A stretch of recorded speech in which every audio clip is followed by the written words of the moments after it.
दोस्तों, ये कहानी एक ऐसे बूढ़े पिता की है जिसे अपने ही 3 बेटों ने धक्के मारकर घर से बाहर निकाल दिया। उसकी आंखों में आंसू नहीं थे, उनमें अब सिर्फ एक सवाल था जो उसके सीने में चुभ रहा था। क्या मैंने अपने 4 बेटों को पाल पोस कर इतना बड़ा पाप किया था?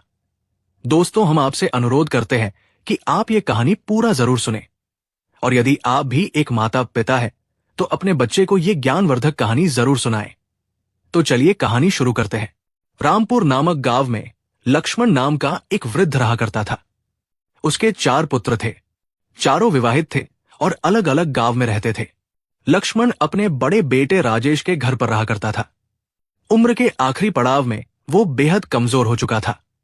एक दिन लक्ष्मण गांव के बाजार से गुजर रहा था कि तभी गांव का मुखिया सामने से आ पहुंचा। मुखिया ने लक्ष्मण से पूछा, ए लक्ष्मण, ये तुम्हें हो क्या गया है भाई? एकदम हड्डियों के ढांचा बन गए हो। ऐसा लगता है कि जैसे तुम्हारे बहू बेटा तुम पे ध्यान ही नहीं देते हैं। मुखिया की बात सुनकर लक्ष्मण की आंखें भर आईं और वो थरथराती आवाज में बोला, अरे मुखिया जी, आप तो जानते हैं, जिस गरीब बाप के पास में संपत्ति नहीं होती है ना, उसकी संतान उसका मोल नहीं समझती। अरे अब तो हालत ऐसी है कि जिंदा हूं या मरा, अरे किसी को फर्क नहीं पड़ता। ये कहकर लक्ष्मण भारी मन से घर लौट आया। जैसे ही उसने चौखट पार की, उसकी बहू चौंक कर उसे देखने लगी। लक्ष्मण ने प्यार से कहा, बहू खाने को मिलेगा क्या? बहुत भूख लगी है। बहू ने तीखे स्वर में कहा, दिन भर कोई कामधाम तो करते नहीं, बस खाने की पड़ी रहती है। भूखे बैल हो क्या जो सुबह से भूख लगी रहती है? लक्ष्मण ने धीमी आवाज में जवाब दिया, अरे बहू, मैं काम तो करना चाहता हूं पर क्या करूं, ये शरीर अब साथ नहीं देता। और बहू, ये घर मेरे बेटे का है, मेरा भी तो अधिकार बनता है ना। बहू ने व्यंग्य भरे लहजे में कहा, हाँ तो किया ही क्या है तुमने? अपने बेटे के लिए घर के अलावा कुछ दिया क्या? और बाकी तीनों बेटे क्या कर रहे हैं? उनसे जाकर भी क्यों नहीं मांग लेते? बहू की बातों ने लक्ष्मण के दिल को चीर दिया। उसका चेहरा एकदम उतर गया। उसने कुछ नहीं कहा, बस एक कोने में जाकर बैठ गया। दिन भर का वक्त यूं ही कट गया। ना कुछ खाया, ना पानी पिया। शाम ढले जब राजेश घर लौटा तो लक्ष्मण ने भारी मन से अपने बेटे से कहा, बेटा, बहू बहुत कुछ कहती है, ताने देती है, अपमान करती है और मुझे खाना भी नहीं दिया आज। राजेश ने बिना सोचे समझे जवाब दिया, अरे बाबूजी, आप भी ना, बस शिकायतें करते रहते हैं। मेरी पत्नी कुछ नहीं कहती है, आप ही उल्टा सीधा बोलते रहते हैं। पता नहीं क्या हो गया है आपको? लक्ष्मण ने दुखी स्वर में पूछा, अरे तो क्या मैं झूठ बोल रहा हूं राजेश? मैं तो बस इतना चाहता हूं कि मुझे थोड़ा सा सम्मान मिल जाए।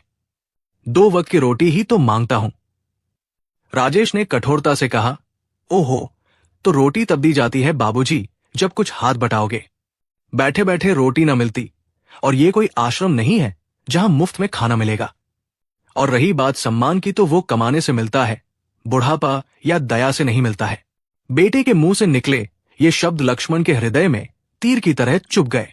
उसकी आंखों में आंसू छलक आए। उसने कोई जवाब नहीं दिया, चुपचाप अपने बिस्तर पर जाकर लेट गया। उस रात लक्ष्मण ने ना कुछ खाया, ना कुछ कहा, बस तकिए में मुंह छिपाकर सिसकियां लेता रहा। लक्ष्मण की आत्मा अंदर ही अंदर टूटने लगी। वो सोचता रहा, क्या यही अंत होता है एक पिता के त्याग का? क्या यही परिणाम होता है उस प्रेम का जो उसने अपने बेटों पर लुटाया था? अगली सुबह लक्ष्मण चुपचाप अपनी गठरी बांध रहा था। आंखों में आंसू थे पर होठों पर कोई शिकायत नहीं। वो अपने बेटे राजेश और बहू के व्यवहार से पूरी तरह टूट चुका था। सूरज की पहली किरण के साथ वो घर से निकल पड़ा। गांव के बाहर की सड़क पर जब वो चल रहा था, तभी मुखिया उसे मिल गया। मुखिया ने चिंतित स्वर में पूछा, ए लक्ष्मण, इतनी सुबह सुबह कहां निकल पड़े भाई? लक्ष्मण ने उदास होकर जवाब दिया, जा रहा हूं मुखिया जी, अब इस गांव में मेरा कोई ठिकाना नहीं बचा। मुखिया ने हैरानी से कहा, अरे अरे, ये क्या बात कर रहे हो लक्ष्मण? अरे भाई, तुम इस गांव की शान हो, तुम्हारे बिना तो ये गांव अधूरा लगेगा। लक्ष्मण ने कांपती आवाज में कहा, अरे शान तो तब होती है मुखिया जी जब अपने लोग हमें पहचानते हों। अब तो अपने ही बेटे भू आंखें चुराते हैं। बहू ताने मारती है, बेटा उसका साथ देता है। बेटा कहता है दया नहीं मिलेगी। बेटा कहता है ये घर कोई आश्रम नहीं है, कमाओगे तो खाओगे, नहीं तो राम जाने। मुखिया ने दुखी स्वर में पूछा, लेकिन अब तुम जाओगे कहां?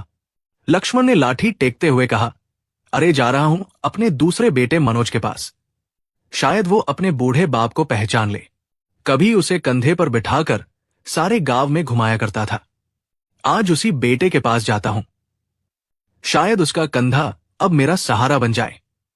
मुखिया ने चिंता जताते हुए कहा, लेकिन लक्ष्मण, उम्र के इस मोड़ पर यूं अकेले जाना ठीक नहीं है भाई। लक्ष्मण ने आह भरकर जवाब दिया, अकेले तो अब बरसों से हूं मुखिया जी। बस साथ की उम्मीदें थी, वो भी टूट गई। अब चाहे जहां जाऊं, दिल तो खाली ही रहेगा। मुखिया चुप हो गया। लक्ष्मण अपनी लाठी टेकते हुए आगे बढ़ गया और बिना कुछ कहे गांव से बाहर निकल गया। दोपहर तक वो मनोज के गांव पहुंचा। वो दरवाजे पर जाकर खड़ा हुआ ही था कि मनोज बाहर आ गया। मनोज ने हैरानी से पूछा, अरे पिताजी, आप अचानक से? क्या बात है, सब कुछ ठीक तो है ना? लक्ष्मण ने थकान भरी आवाज में कहा, हाँ बेटा, सब कुछ ठीक है। बस अब राजेश और उसकी पत्नी के लिए मैं बोझ बन गया हूं। कल बहू ने खाना तक नहीं दिया और जब शिकायत की तो बेटा मुझे ही समझाने लगा। कहता है कि मैं ही ज्यादा सोचता हूं। अब सोचा कि अपने अंतिम दिन तेरे साथ बिताऊंगा। मुझे याद है बेटा, जब तू छोटा था ना, तो मैं तुझे कंधे पर बैठाकर पूरा का पूरा मेला घुमाता था। तेरी छोटी सी उंगली जिस मिठाई की ओर उठती थी ना बेटा, वो मैं तुझे दिला देता था। मनोज बाहर से मुस्कुराया पर भीतर ही भीतर उसके चेहरे पर असहजता थी। उसने मजबूरी में कहा, हां, कोई बात नहीं पिताजी, आप जब तक चाहे यहां रह सकते हैं, आराम से रहिए। लक्ष्मण ने कहा, बेटा, अब कहीं और जाने की ताकत नहीं बची। अब तो तेरे ही घर को अपना अंतिम ठिकाना मान लिया है। मनोज कुछ नहीं बोला, चुपचाप भीतर चला गया। शाम को जब वो काम से लौटा तो उसकी पत्नी मीना भुनभुनाती हुई उसके सामने आ पहुंची। मीना ने शिकायत भरे स्वर में कहा, एक तो वैसे ही महंगाई से जान हलक में अटकी है, ऊपर से तुम्हारे पिताजी आकर टपक पड़े हैं। सुबह से अब तक 2 बार खाना मांग चुके हैं, अब बताओ कितना खिलाऊं? मनोज ने असहज होकर कहा, अरे तो क्या करूं मीना, सीधे तो कह नहीं सकता कि चलिए बोरिया बिस्तरा बांधिए और निकलिए यहां से। अरे भाई, पिताजी है, समाज क्या कहेगा? मीना ने तीखेपन से कहा, समाज जाए भाड़ में। मैं तो कह रही हूं, तुम चाहे कुछ भी कहो, मैं उन्हें ज्यादा दिन नहीं झेल सकती। मनोज ने धीरे से सुझाव दिया, अरे मेरी प्यारी मीना, ओ मीनू, तुम तो सारे मकारी के गुण जानती हो। ऐसा करो ना कि पिताजी को धीरे धीरे इतना परेशान करो कि वो खुद ही यहां से चले जाएं। और जब वो मुझसे कहेंगे तो मैं कह दूंगा, अरे भाई, अब मैं क्या कर सकता हूं? मीना की आंखों में चमक आ गई। वो एक विशैली मुस्कान के साथ मुस्कुराने लगी। अगले दिन मीना ने अपना खेल शुरू कर दिया। सुबह लक्ष्मण ने पानी मांगा तो वो तपाक से बोली, क्या मैं नौकरानी हूं, तुम्हारे लिए अलग से काम करूं? खुद से उठो और ले लो। बेचारा लक्ष्मण कुछ नहीं बोला। दोपहर को जब लक्ष्मण ने रोटियां मांगी तो मीना ने जले हुए 2 टुकड़े प्लेट में रख दिए। लक्ष्मण ने कहा, बहू, ये रोटियां तो जल गई है। मीना ने व्यंग्य से कहा, जब खाना नहीं भाता तो क्यों यहां आकर पड़े हो? तीसरे दिन लक्ष्मण बरामदे में बैठा था। तेज धूप में उसका माथा पसीने से भीग चुका था। उसने कहा, बहू, बड़ी गर्मी है, मैं थोड़ा सा छाव में बैठना चाहता हूं। मीना ने नाक भौं सिकोड़ते हुए कहा, हां, पर पहले अपने पसीने वाले कपड़े बदल लो, वरना बदबू से पूरा घर भर जाएगा। इन 3 दिनों में लक्ष्मण समझ चुका था कि मीना नहीं चाहती कि वो यहां रहे। उसका दिल एक बार फिर टूट चुका था। उस शाम लक्ष्मण ने मनोज से कहा, ए बेटा, क्या तू भी चाहता है मेरे बच्चे कि मैं यहां से चला जाऊं?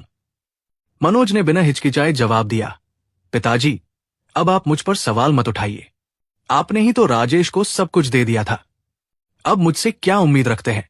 मनोज की बात सुनकर लक्ष्मण की आंखें फिर नम हो गई। उसने कोई जवाब नहीं दिया, बस चुपचाप अपनी लाठी उठाई, गठरी बांधी और घर से निकल गया।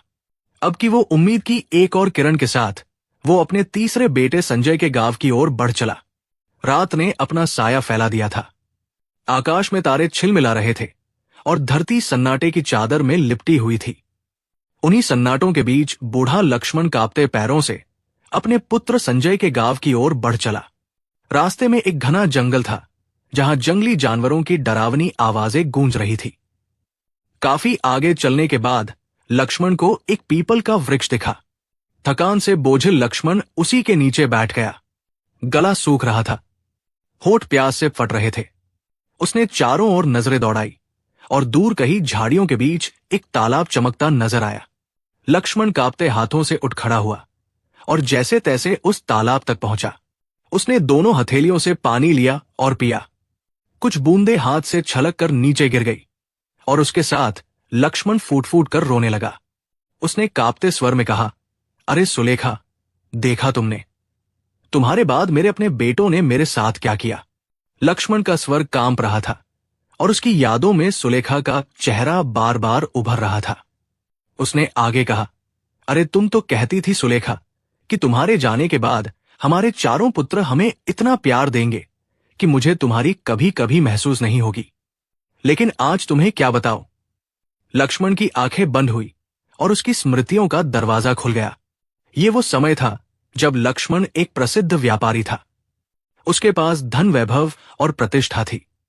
उसकी पत्नी सुलेखा एक समझदार और ममतामयी स्त्री थी। उनके 4 बेटे थे, मनोज, संजय, राजेश और अनिल। एक दिन लक्ष्मण घर आया और सुलेखा से बोला, अरे सुलेखा देखो, तुम्हारे लिए गर्मागर्म जलेबियां लाया हूं। जलेबियां वो भी लाला हलवाई की। सुलेखा मुस्कुरा उठी। उसने चारों बेटों को आवाज दी। बच्चे दौड़ते हुए आए और खुशी खुशी जलेबियां खाने लगे। लक्ष्मण ने हंसते हुए कहा, ए सुलेखा, तुमने तो खाई ही नहीं। सुलेखा ने कहा, तुमने भी तो नहीं खाई।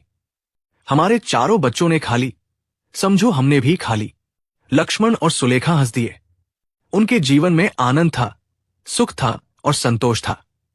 बच्चे बड़े हो रहे थे और माँ बाप के साथ खुशहाल जीवन जी रहे थे। समय बीतता गया। चारों बेटे जवान हो गए। एक शाम लक्ष्मण और सुलेखा घर के आंगन में बैठे थे। लक्ष्मण ने कहा, हाँ सुलेखा, अपने चारों बेटे अब बड़े हो गए। शायद अब मुझे व्यापार में इतनी मेहनत करने की जरूरत नहीं है। सुलेखा ने सहमति जताते हुए कहा, आप सही कह रहे हैं, अब हमारे बेटे हमारा सहारा बनेंगे। उसी समय संजय पहुंचा। कुछ स्वर्ण मुद्राएं मांगते हुए बोला, पिताजी, मैं व्यापार करना चाहता हूं, आपके जैसा बनना चाहता हूं। लक्ष्मण ने खुशी खुशी उसे स्वर्ण मुद्राएं दे दी। संजय वादा करके चला गया कि कामयाब होकर लौटेगा। फिर मनोज आया और वही इच्छा प्रकट की, पिताजी, मैं भी व्यवसाय करना चाहता हूं। लक्ष्मण ने उसे भी धन दिया और वो भी चला गया। कुछ दिन बाद राजेश भी आया, लेकिन उसकी इच्छा कुछ और थी। राजेश ने कहा, पिताजी, मैं तो खेती करना चाहता हूं, मुझे तो खेतों से प्यार है। लक्ष्मण ने मुस्कुराते हुए कहा, हां, तुम्हारे दादा भी किसान थे और तुम्हारे खून में भी वही बह रहा है। लक्ष्मण ने उसे भी पर्याप्त धन दिया। अंत में लक्ष्मण का सबसे छोटा पुत्र अनिल आया। अनिल ने कहा, पिताजी, मुझे कुछ नहीं चाहिए, बस आप और मां की सेवा करना चाहता हूं। लक्ष्मण ने कहा, नहीं बेटा, मैंने सबको कुछ ना कुछ दिया है, तुम्हें भी दूंगा। तुम भी व्यापार में जाओ, जरूर कामयाब होगे। लक्ष्मण ने अनिल को भी धन दिया और वह भी अपनी मंजिल की ओर व्यापार करने चला गया। तीनों पुत्रों के चले जाने के बाद लक्ष्मण और सुलेखा थोड़ा उदास रहने लगे। लक्ष्मण ने कहा, हाँ सुलेखा, कहीं हमारे बेटे हमें भूल ना जाएं। सुलेखा ने आश्वासन देते हुए कहा, नहीं, वो कभी नहीं भूलेंगे। हमने उन्हें प्यार से पाला है। समय बीता और सुलेखा बीमार पड़ गई। लक्ष्मण ने खूब इलाज कराया पर अंत में सुलेखा उदास होकर बोली, मुझे विश्वास है कि मेरे जाने के बाद हमारे बेटे तुम्हारा पूरा ध्यान रखेंगे, तुम्हें मेरी याद नहीं आने देंगे।